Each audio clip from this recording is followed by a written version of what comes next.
Over the past century, English monasteries had grown fantastically wealthy, a fact which spread to the Viking homelands either through word of mouth or through trading activity. Monasteries were natural sites for the sale of imported goods, wines for communion, high-quality textiles for church vestments, and precious metals for plate and reliquaries. In addition to the fortunes accumulated through gifts by pious donors, they also acted as proto-banks, since local magnates frequently used major churches as safe deposits for their own portable wealth. Raiding a monastery was the Viking equivalent of winning the lottery. Lindisfarne was wealthy even by monastic standards, and its selection as the Vikings' first target was no accident.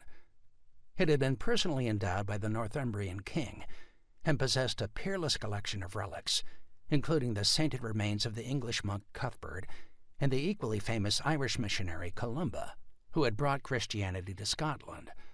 The lucrative pilgrim trade, which had grown from the fame of these two alone, had made the monastery fabulously rich. Various Viking groups had been active in the area for some time, and on June 8, 793, one of these groups, from what is today Norway, carried out a brutally efficient attack. An anonymous Northumbrian monk recorded the event. The pagans from the northern regions came with a naval force to Britain, like stinging hornets, and spread on all sides like fearful wolves, robbed, tore, and slaughtered. No one was spared.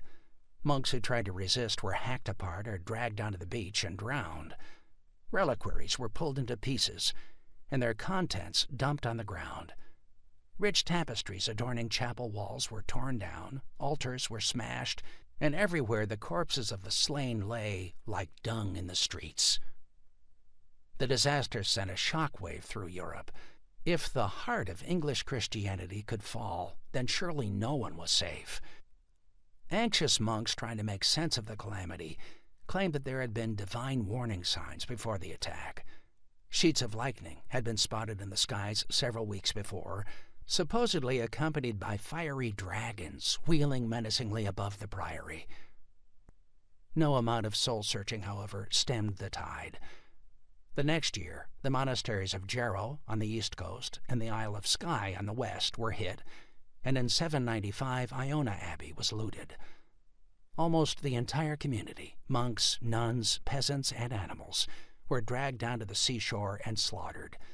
It was a grim portent of the carnage to come.